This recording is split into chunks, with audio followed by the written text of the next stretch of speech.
الحمد لله رب العالمين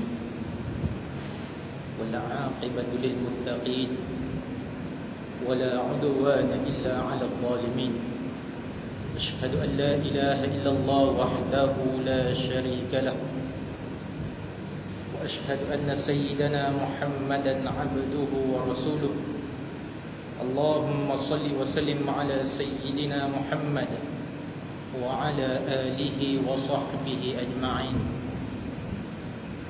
أما بعد فيا عباد الله اتقوا الله أوصيكم وإياي بتقوى الله فقد فاز المتقون قال رب اشرح لي صدري ويسر لي أمري واحلل عقدة من لساني يفقه قولي سبحانك لا علم لنا إلا ما علمتنا إنك أنت العليم الحكيم ولا حول ولا قوة إلا بالله العلي العظيم. Alhamdulillah,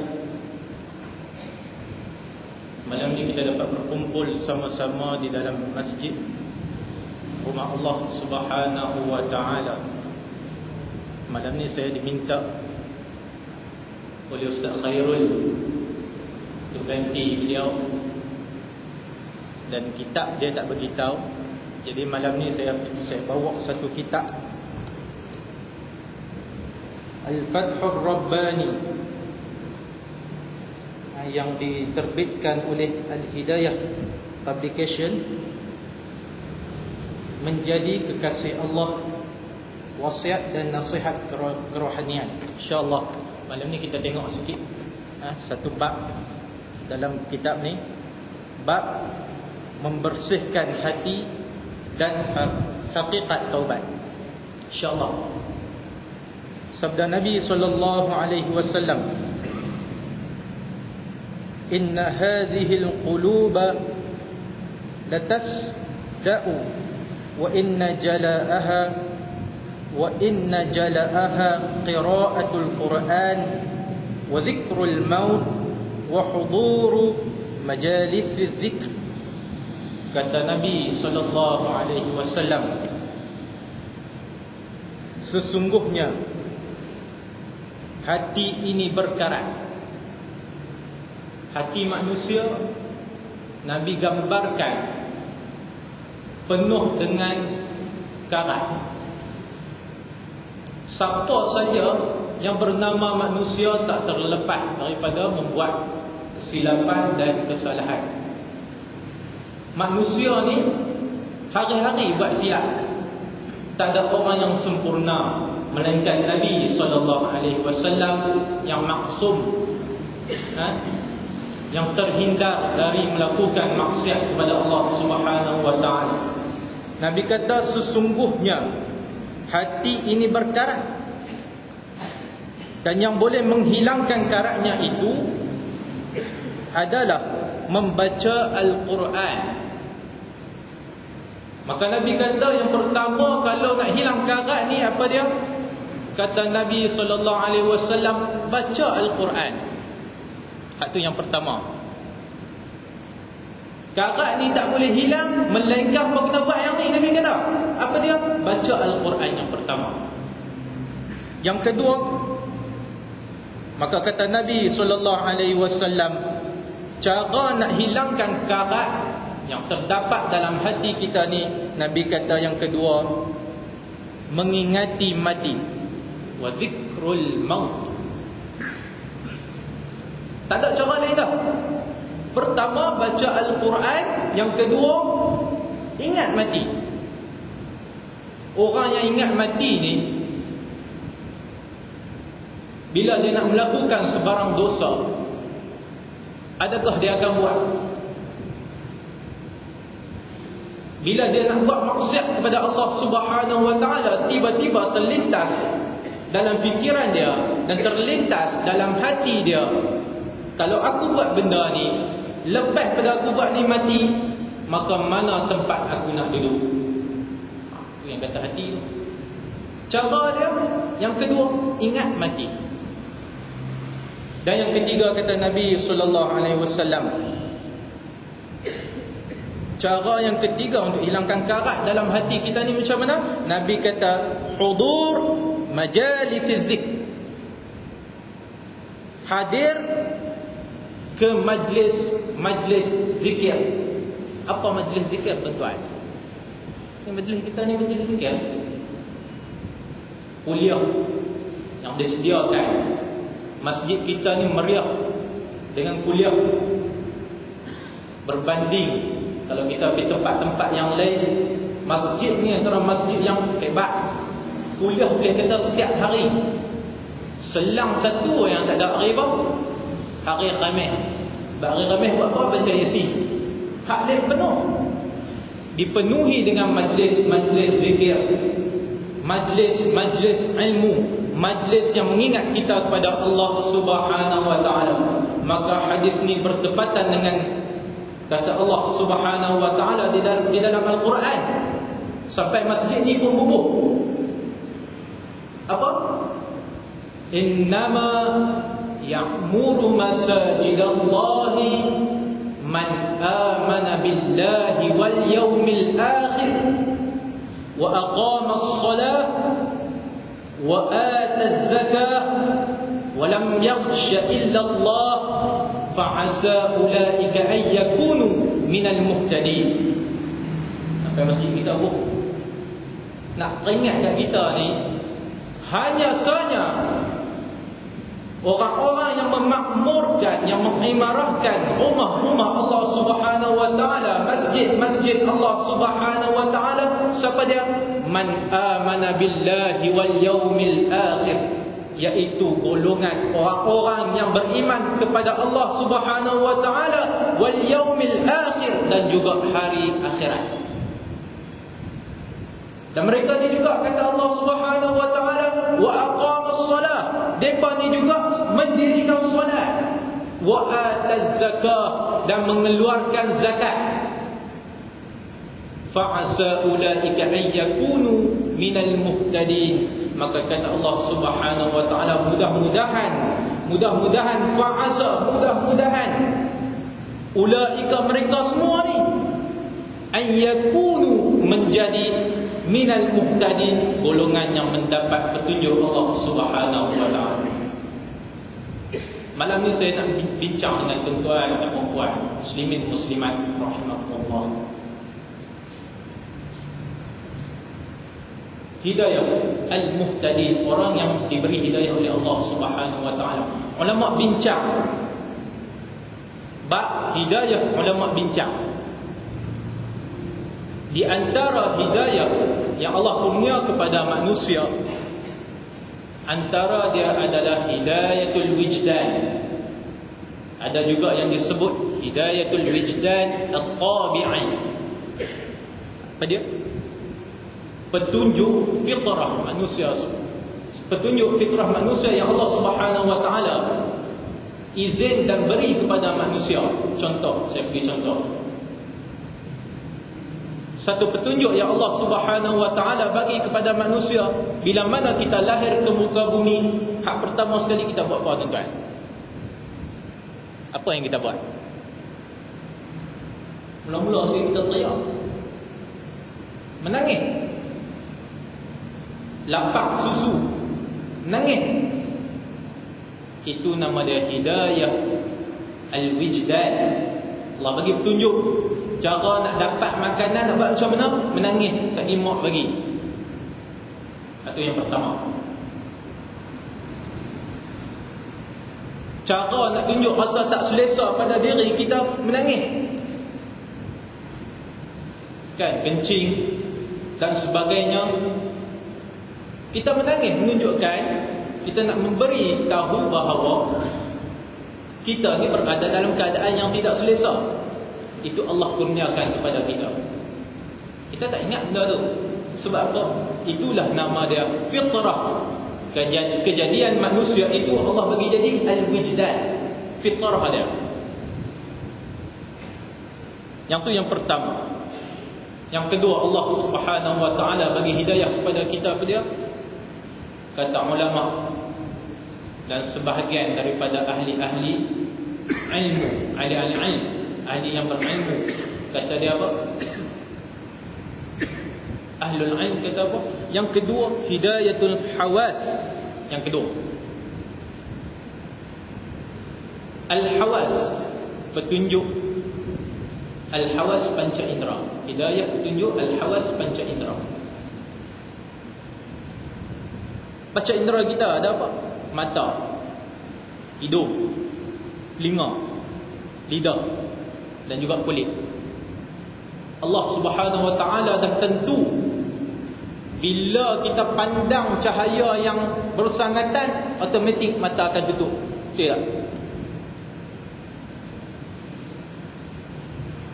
Begitu juga telinga kita. Dia tak dapat menerima gegaran yang terlalu kuat, automatik dia akan rosak. Itu panca indera, hidayah panca indera yang Allah bagi. Lidah kita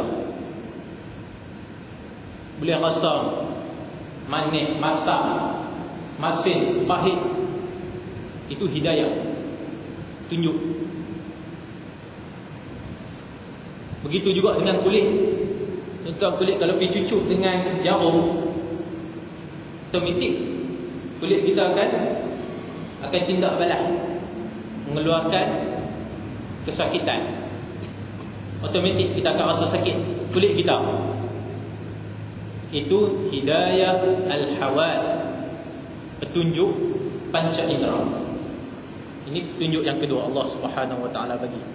Yang ketiga, apa Allah Subhanahu wa taala bagi kepada kita? Yang ketiga, hidayatul aql, petunjuk akal. Allah bagi semua orang ada akal. Tujuan dia untuk apa? Untuk jadi penimbang, untuk kita timbang, untuk kita suka, untuk kita tentukan yang mana yang betul, yang mana yang salah. Itu gunanya akal. Manusia saja Allah Ta'ala bagi. Makhluk yang lain yang berada di muka bumi Allah Ta'ala tak bagi. Kenapa? Kerana dunia ini Allah cipta, Allah dah habaq dah dalam Al-Quran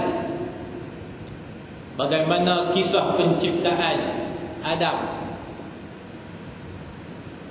Bila mana Allah nak jadikan Adam, maka Allah khabarkan kepada seluruh malaikat, termasuk iblis dan juga penghuni-penghuni di dalam syurga, bahawa Allah akan jadikan satu makhluk yang akan jadi khalifah di muka bumi. Itu Allah cerita dalam surah Al-Baqarah. Akal. Allah cipta manusia dengan sebaik-baik ciptaan. Maka Allah cipta manusia dimasukkan ke dalamnya roh. Masuk dalam kita roh. Dan juga Allah jadikan manusia itu adalah akal, supaya boleh membuat pertimbangan. Maka Allah bagi tahu, kata malaikat, kenapa bagi manusia jadi khalifah? Bukan pertikaian, malaikat tak pertikaian. Bukankah kami ni sentiasa tasbih kepadamu, sentiasa mengingatimu? Tapi Allah Ta'ala kata apa? Allah Ta'ala kata, kamu tak tahu apa yang aku tahu. Bila diturun manusia ke muka bumi, Allah bagi akal supaya kita dapat menimbang yang mana baik dan yang mana buruk.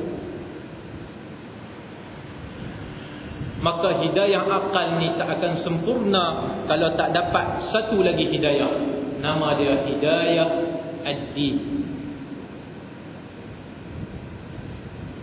hidayah agama. Ulama tafsir, ulama kupas pula, hidayah agama ni terbahagi kepada dua pula. Yang pertama, ad-dilalah. Apa dia? Ad-dilalah, dalil, bukti, terdiri daripada ayat-ayat Allah Subhanahu wa taala, ayat Al-Quran. Allah wa turun bukti dalam Al-Quran, begini, supaya manusia dapat memikirkan penciptaan dia tu bertujuan untuk apa. Itu yang pertama.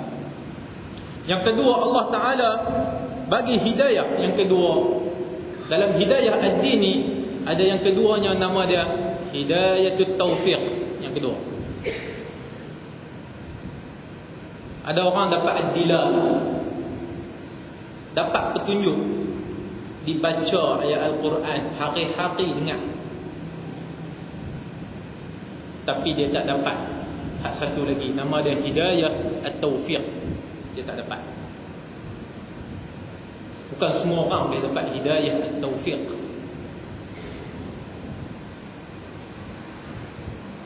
Hidayah at-taufiq hanya dapat pada orang yang Allah Subhanahu wa taala tentu saja. At-taufiq maksud dia apa dia? Maksud dia beramal dengan ad-dilalah yang diberikan oleh Allah Subhanahu wa taala. Itu at-taufiq. Ada orang dapat ad-dilalah, hari-hari dengar bagaimana Allah Subhanahu wa taala turun ayat Al-Quran menceritakan tentang haramnya riba. Wa ahallallahu al-bai'a wa harrama ar-riba. Dia tahu riba tu haram. Hak yang halal ni jual beli saja. Tapi dia pergi cari juga yang riba, sebab dia tak dapat taufiq. Kehidupan dia dipenuhi dengan riba, dia tak sedar. Kan, kadang-kadang kita tak sedar. Insurans kereta yang kita ambil, kadang-kadang kita pun tak sedar. Di sana terdapat riba, melainkan ada akad. Melainkan kalau ada akad, maka hapuslah riba. Tuan-tuan, beli insurans, kita tak sedarnya kita tak beli, kadang-kadang kita beli insurans, tuan-tuan, sebenarnya satu penindasan kepada kita. Tak sama dengan kita menyertai takaful, tak sama. Konsep takaful dan juga insurans tak sama. Sebab tu dia ada perbandingan. Kedua-duanya ada perbandingan. Insurans jelas-jelas menguntungkan sebelah pihak. Tuan-tuan tengok terma yang dia bagi itu, tengok. Adakah menguntungkan kita? Kalau kita tak buat tuntutan, untung tak? Tak untung. Itu nama dia riba. Untung sebelah pihak. Tapi kalau takaful, Allah Ustaz, takaful sama ya Ustaz. Bayar sopa tu jugalah, kan? Tulis dalam borang tu, isi, kemudian habis tuntut, dapatlah. Kalau tak tuntut, tak dapat juga. Lain gitu. Takaful, sebab tu kita pergi takaful, dia takkan sebut kataan kita membeli. Dia bukan membeli, menjadi peserta. Kita cek terma ni, kita menjadi peserta takaful. Kita tak membeli insurans tu, kita tak membeli takaful tu, kita jadi peserta. Peserta ni maksudnya kita sama-sama menjadi satu unit untuk bantu sahabat-sahabat kita, kenalan kita, dan juga orang-orang yang masuk dalam kelompok takaful tu. Sekiranya berlaku musibah, kalau berlaku musibah, maka sebahagian daripada dana yang kita kumpul sama ahli dan peserta, kita akan bantu sahabat kita. Sama kan? Tak sama. Insurans, ini saya nak membandingkan. Kita kadang-kadang kita buat, kita tak sedar. Kita beli insurans, tak perlu saya sebut nama insurans. Beli insurans. Kita tidak menjadi peserta. Kita beli insurans untuk kita lindung, kita cover sekiranya berlaku kemalangan. Kalau tak berlaku, 1 sen pun tak boleh pulangkan. Ya, tuan-tuan. Habis macam tu. Lah ni main macam-macam, kan? Dia nak lawan. Bila mana Takaful dah mula mendapat perhatian masyarakat, macam-macam dia buat. Telefon main, insurans nyawa, kan cover tu saja. Ni berlaku banjir ni, Takaful tak cover ni. Dah musim banjir tu kan. Telefon ni tak ada, tak cover ni. Ni syarikat kami saja cover ni, insurans ni. Kami saja cover. Kalau berlaku banjir, kami akan bagi dalam. Kita tuntut, kami bagi. Takaful tak ada, dia kata. Sebab apa? Itulah yang saya sebut, yang membangkitkan, yang melibatkan ad-din, petunjuk agama. Kalau kita ada hidayah ad-din, ad-dilalah, kita dah tahu. Wa halallahu al-bai'a wa harrama ar-riba. Allah haram riba, kita tahu. Tapi kita pi juga ambil juga hak konvensional. Kita sebut istilah konvensional. Satu lagi Islamik, kan? Konvensional kita ambil, maka kita tak dapat hidayah yang nama dia hidayah at-taufiq. Rugi tuan-tuan. Rugi sebab apa rugi? Dunia tak dapat, akhirat pun tak dapat. Bila kita menyertai dengan niat kita membantu sahabat, saudara kita, pahala tuan-tuan. Dapat pahala. Kita tak sedar, tapi Allah akan pulangkan dalam bentuk pahala. Okay. Sebab tu Allah Subhanahu wa ta'ala menggambarkan siapa yang menginfakkan, matalul ladina yunfiquna fi sabilillahi kamathali habbatin ambatat sab'a sanabila fi kulli sumbulatin mi'atu habbah wallahu yudha'ifu liman yasha. Allah kata apa? Matalul ladina yunfiquna fi sabilillah, siapa saja, perumpamaan orang-orang yang menginfakkan harta dia pada jalan Allah Subhanahu wa ta'ala, kamathali habbah, seperti satu bijian, ambatat sab'a sanabil, yang tumbuh 7 tangkai, fi kulli sumbulatin mi'atu habbah, pada setiap tangkai itu mi'atu habbah, 100 biji buah. Itu dia Allah dah sebut dalam Quran, tapi kita terlupa. Sebab tu kita dalam sembahyang kita selalu sebut kataan ihdinas siratal mustaqim. Kenapa ayat itu diturunkan? Ni sebab ni manusia ni lupa. Kalau tak ingat lupa. Bila kita baca, hari-hari kita baca 17 rakaat hak wajib, tak campur hak yang sunat lagi. Kan? Setiap rakaat baca ihdinas siratal mustaqim, tak ada rakaat yang kita tak baca. Tak baca tak sah sembahyang. Saja tak mau baca, kan? Rakaat kedua aku tak mau baca ihdinas siratal mustaqim, aku dah diberi hidayah oleh Allah Subhanahu wa ta'ala, tak sah sembahyang. Allah Ta'ala dah suruh baca-baca. Sebab apa? Supaya kita ni tergolong daripada golongan, dalam golongan orang yang mendapat hidayah Allah Subhanahu wa ta'ala. Itu dia. Kalau tidak kita rugi tuan-tuan. Hak yang menghalang hidayah baik kepada kita ni antara dia apa dia? Ni ulama bahas pula hak halang hidayah masuk dalam hati manusia ni apa dia? Yang pertama al-kufr, kekafiran. Surah Al-Maidah balik rujuk ayat 67. Al-kufr makna dia apa? Tutup hati daripada menerima kebenaran. Kufur ni tak semestinya kepada orang kafir saja. Hak orang yang beriman dah pun boleh jadi kufur. Nama dia kufur nikmat. Itu pula kan? Kufur nikmat. Muslimin muslimat yang dirahmati Allah Subhanahu wa taala. Hak tu penghalang yang pertama. Ni hidayah nak masuk ni kalau ada kufur dalam hati kita, tak masuk. Tak dapat hidayah yang saya sebut tu. Tak dapat. Hak kedua. Yang kedua al-fisq. Apa dia al-fisq?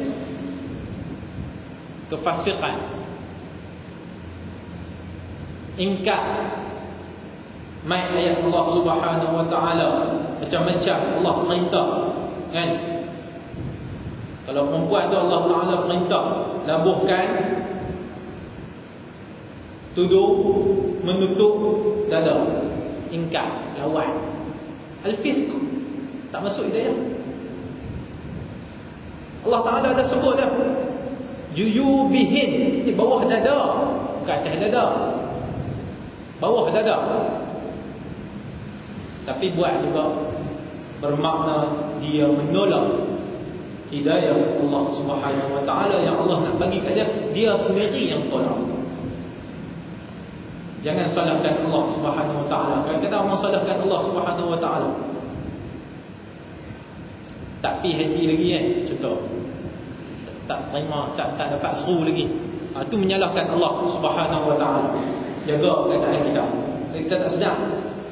Awak yang tak pakai tudung tak dapat seru lagi. Seru tak main. Ya tunggu dua kan, bagi anak besar sikit esok kau pakai lah. Itu menyalahkan Allah Subhanahu wa taala. Masuk dalam puak apa? Puak Jabariyah. Tuan mengaji puak Jabariyah. Semuanya ditunjuk kepada Allah Subhanahu wa taala. Aku jadi jahat ni kerana Allah dah tentu aku jadi jahat. Dia Jabariyah. Ni puak Jabariyah ni. Semua apa juga amal dia, dia buat baik ke, dia buat buruk ke, dia buat jahat ke, apa saja yang tak kena, itu adalah ketentuan Allah Subhanahu wa taala. Oi, bahaya. Bahaya tuan. Itu Jabariyah, menyalahkan Allah Subhanahu wa taala. Kena jaga. Ini ketentuan Allah Subhanahu wa taala. Tak usaha. Kan? Kalau usaha, insya-Allah boleh ubah benda tu. Tapi tak usaha, dia terus menyalahkan Allah Subhanahu wa taala. Cukup bahaya. Sebab tu tuan-tuan, kalau kita berguru, saya pun masih lagi walaupun mengajar, masih lagi belajar. Carilah guru yang betul-betul yang boleh membimbing kita. Jangan minta kat muat. Rasa sedap guru ni bagi kan. Sedap kan. Penyampaian dia sedap. Tapi pokok-pokoknya ilmu yang dia bagi tu, ilmu yang bersalahan, yang tak tepat. Kita tak sedap. Rasa sedap, bunyi sedap. Hadis-hadis yang disebut rupanya hadis macam hadis maudhu'. Oi. Hadis maudhu'. Tak tahu. Boleh bagi. Hadis yang direka ngaji. Itu jadi kes hak yang baru ni, kes apa? Kes hak Tuhan Harun tu. Kes macam tu. Tuan-tuan tahu tak Tuhan Harun ni? Ni beroperasi di Tasik Logok ni pun ada. Tak tahu. Kita yang tak tahu. Tuan-tuan rujuk Jabatan Mufti, tuan-tuan boleh tahu. Dalam negeri kita pun ada, tuan-tuan. Bergerak.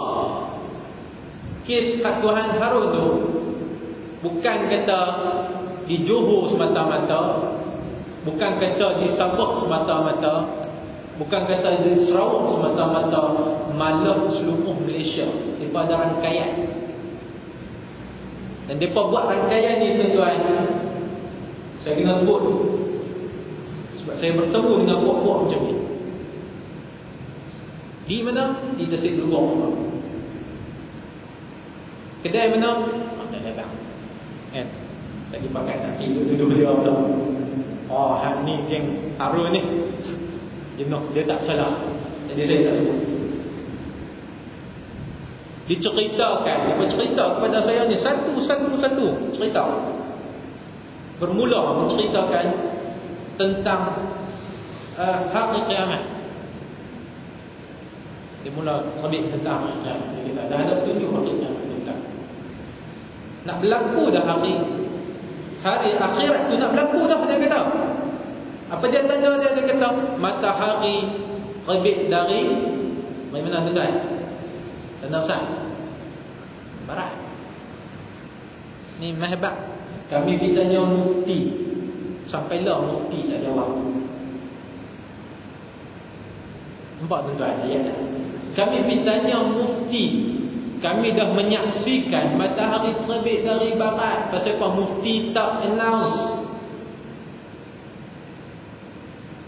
Pasal apa mufti tak isytihar? Dah ada tanda besar. Rupanya Pok Harun ni dia cara nak tarik tu. Satu hadis Nabi menceritakan, ni depa cerita ni, satu hadis Nabi menceritakan bagaimana akhir zaman Al-Mahdi akan dibangkitkan. Imam Mahdi akan dibangkitkan. Dia cerita. Satu hari kami pergi satu bukit. Di atas bukit tu ada apa? Ada satu masjid. Masjid dia warna putih. Bertepatan dengan hadis Nabi menceritakan di situlah esok Nabi Isa akan semayang berimamkan Al-Mahdi. Rupa-rupanya Al-Mahdi itu merujuk kepada apa? Kami sendiri ambil semayang, kami nampak Nabi Isa berjubah putih merah. Putih dan merah. Tak macam mana? Okay. Cerita hadis. Dalam keadaan basah, masih basah lagi wuduk dia. Kemudian dia bergerak ke depan dan duduk betul-betul belakang tu imam, dia kata. Bila kami rujuk hadis, dia kata rupanya ada hadis Masjid Putih atas bukit di Johor. Johor baik kan? Kat Johor ni ada satu bukit. Atas bukit tu ada masjid warna putih. Di Johor tu ada satu masjid atas bukit warna putih. Masjid tu warna putih. Dalam tu dia kata satu hari kami pergi di situ, kami nampak sendiri bagaimana tanda-tanda seorang tu yang dinamakan Nabi Isa, dan kami pasti yang di depan dia tu adalah Al-Mahdi. Tu dia. Ni kalau orang yang tak ada hidayah ni, Allah tak bagi taufik kat dia ni, habis pakat ikut habis. Dia buat perjumpaan di mana, tuan-tuan? Di Sungai Petani. Bukan calon-calon tempat hotel. Hak yang pi tu siapa dia? Hak yang dahsyat-dahsyat. Hak yang ada ilmu yang banyak, ada ilmu banyak ni. Profesor, alim ulama, hafiz Al-Quran. Dia tagih hak tu lah sebab tak tarik orang. Hak ni kalau boleh kami boleh tangkap tu, besok dia boleh tarik orang. Masuk dalam kuliah-kuliah dia boleh tarik orang. Tu bahaya. Lepas dah lama dah rekrut ramai dah, baru dikenal pasti kan. Sampai kes yang terbaru ni, hak kes tembak di Pahang. Hak pegawai Jabatan Agama Islam faham. Tu kes Harun tu. Ni kalau dengar pok-pok Harun ni bapak saya ni. Kan? Sebab dia dalam kaya. Dan dia ada dana yang besar. Dia kumpul dana yang besar untuk dia gerak jentera depa. Dan depa letak setiap parlimen tu ada satu wakil depa. Setiap parlimen Malaysia tu depa dah buat dah objektif depa, misi depa. Hak pertama, setiap parlimen ada wakil depa yang akan rekrut masuk ajaran depa. Ya. Kita pun tak terfikir sampai macam tu.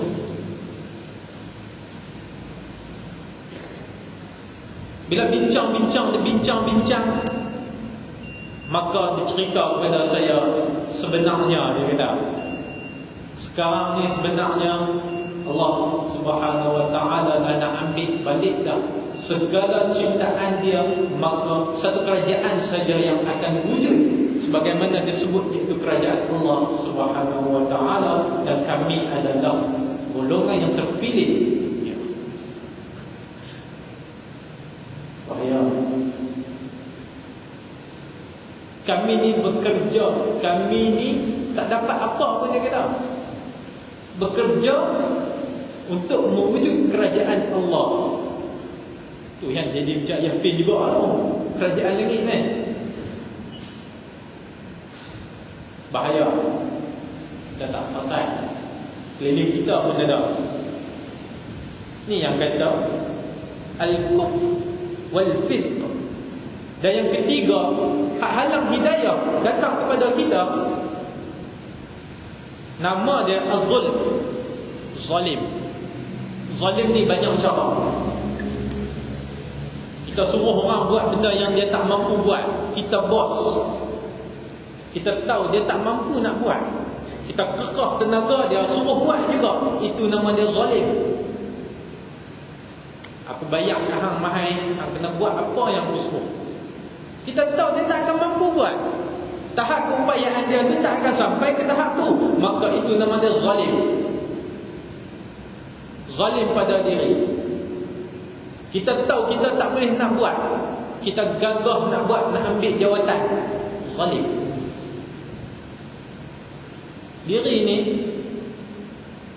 Diri kita tahu kalau bagi satu jawatan, satu tugas tu, kalau aku pegang tugas tu, confirm tak jalan. Tapi terima sebab nama jawatan. Zalim pada diri. Suami isteri, kes zalim macam mana tuan? Suami sebelah isteri. Suami kerja biasa-biasa, minta bagi macam-macam selain daripada kewajipan. Selain daripada kewajipan yang Allah dah tentu pada dia, minta macam-macam, itu nama dia zalim.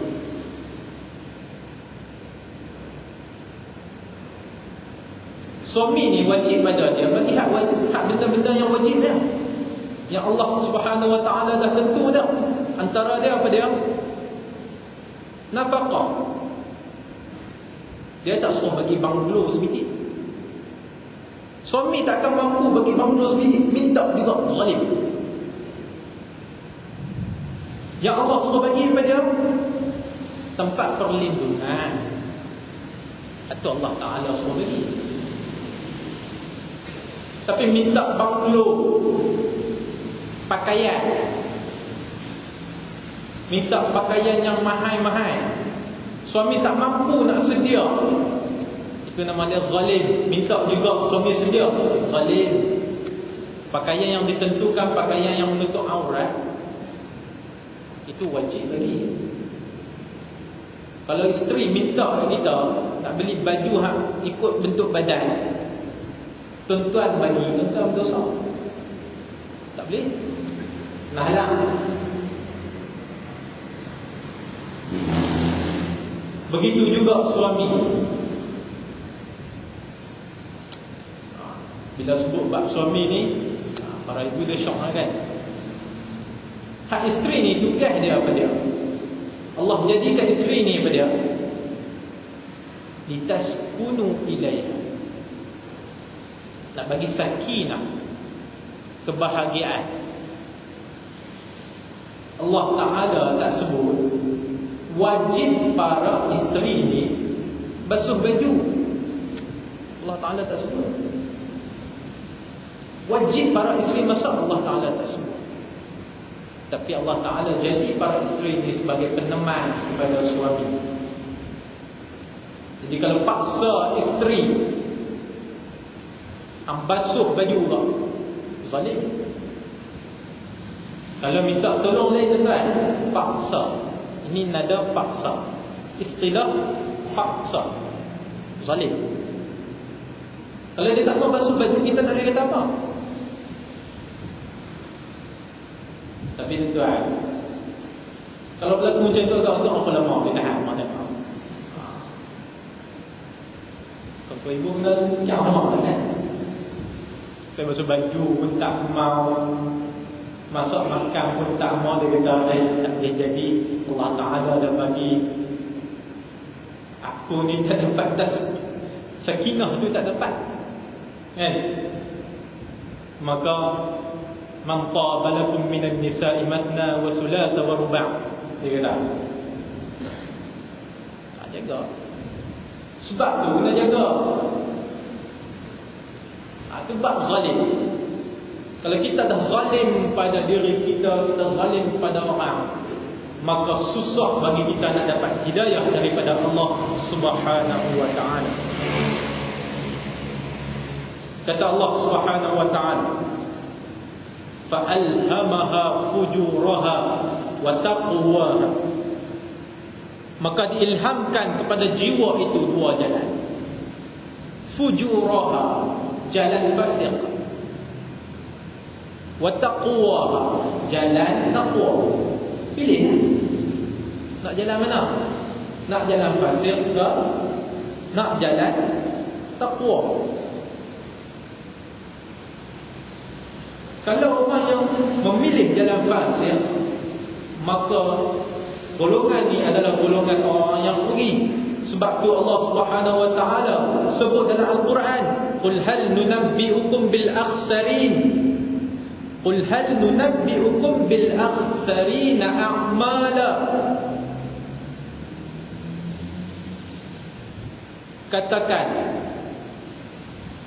Katakanlah wahai Muhammad, adakah kami akan ceritakan kepada kamu bil akhsarina a'mala, golongan orang yang rugi amalan dia. Siapa dia golongan orang yang rugi amalan? Alladzina dhalla sa'yuhum fil hayatid dunya, iaitu orang-orang yang dhalla sa'yuhum, yang sesat usaha dia, fil hayatid dunya, pada kehidupan dunia, wahum yahsabuna, dan mereka merasa, mereka berkira, annahum yahsinuna sun'a, annahum yahsinuna sun'a. Depa kira, depa rasa depa ni baik, depa ni berinovasi dalam hidup depa. Kami dah buat yang terbaik dah. Hani golongan orang yang pergi silap besar. Orang yang macam ni Allah Ta'ala gambarkan dalam Al-Quran, dalam surah Al-Mutaffifin. Golongan yang macam ni, dia akan ada satu lagi benda yang akan masuk dalam diri dia. Apa dia? Kata Allah Subhanahu wa ta'ala, kalla bal rana ala qulubihim ma kanu yaksibun. Bukan begitu, kalla bal, bahkan rana. Rana ni kalau belah Kelantan dia sebut ron. Saya belah Kelantan tu dia kata kalau kambing ke lembu ke naik minyak tu dia sebut ron. Ron tu betul perkataan Arab lah, ron. Rana. Kalla bal rana, bahkan rana, menakluki ala qulubihim, atas hati-hati mereka itu ma kanu yaksibun, apa yang mereka usaha. Nabi gambarkan benda buruk yang kita buat, kita rasa benda tu betul, Nabi gambarkan dengan nuqtatun sauda, titik hitam. Nuqtatun sauda, titik hitam. Allah gambarkan nuqtatun sauda. Allah terang pula dalam Al-Quran. Nuqtatun sauda ni dia macam mana sifat dia? Dia macam mana kaedah dia buat tu, macam mana? Allah gambarkan rana. Titik hitam ni dia akan ran, dia akan menakluki hati kita. Sebab tu satu titik hitam kita buat, esok buat lagi, dia akan titik, dia akan takluk. Dan kali hati kita akan jadi kerah, jadi mati. Jadi insya-Allah dalam masa yang singkat ni, sama-samalah kita berusaha untuk kita cari hidayah.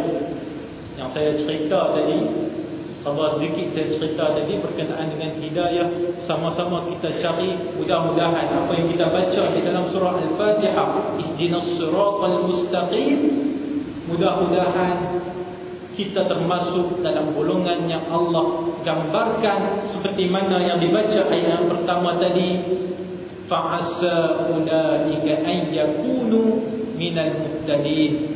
Mudah-mudahan mereka itu menjadi orang-orang yang diberi hidayah Allah Subhanahu wa ta'ala. Jadi saya rasa cukup setakat tu. Apa yang baik itu datang daripada Allah Subhanahu wa ta'ala. Segala kelemahan itu datang daripada kelemahan dan kesilapan, ketuturan, ketidaklancaran. Saya menyampaikan, saya minta ampun, saya minta maaf. Ambillah apa yang saya berikan pada malam ini sebagai satu batu loncatan kepada kita untuk kita tingkatkan ketakwaan kepada Allah Subhanahu wa ta'ala. Kerana Allah Subhanahu wa ta'ala berfirman, inna akramakum 'indallahi atqakum, sesungguhnya semulia-mulia manusia di kalangan kamu, semulia-mulia di kalangan kamu, siapa dia? Atqakum, yang paling bertakwa kepada Allah Subhanahu wa ta'ala. InsyaAllah apa yang baik itu semuanya datang daripada Allah Subhanahu wa ta'ala. InsyaAllah kalau ada pertemuan yang lain, saya akan cuba kupas tajuk-tajuk yang lain. Tajuk membersihkan hati dan hakikat taubat. InsyaAllah kita akan masuk tajuk yang lain kalau ada, kalau dijemput, kalau dipanggil, kalau disuruh lagi kan. Saya ini menggantikan saja Khairul yang tak dapat hadir malam ini insyaAllah. Bismillahirrahmanirrahim. Alhamdulillahirabbil alamin, wassalatu wassalamu ala asyrafil anbiya'i wal mursalin wa ala alihi wa sahbihi ajma'in. Allahumma zidna 'ilma warzuqna fahma bi rahmatika ya arhamar rahimin. Allahumma zidna 'ilma warzuqna fahma bi rahmatika ya arhamar rahimin. Allahumma zidna 'ilma warzuqna fahma bi rahmatika ya arhamar rahimin. Rabbana atina fid dunya hasanah wa fil akhirati hasanah wa qina adzaban nar. Sallallahu ala sayyidina Muhammad wa ala alihi wa sahbihi wasallam. Alhamdulillahi rabbil alamin. Assalamualaikum warahmatullahi wabarakatuh.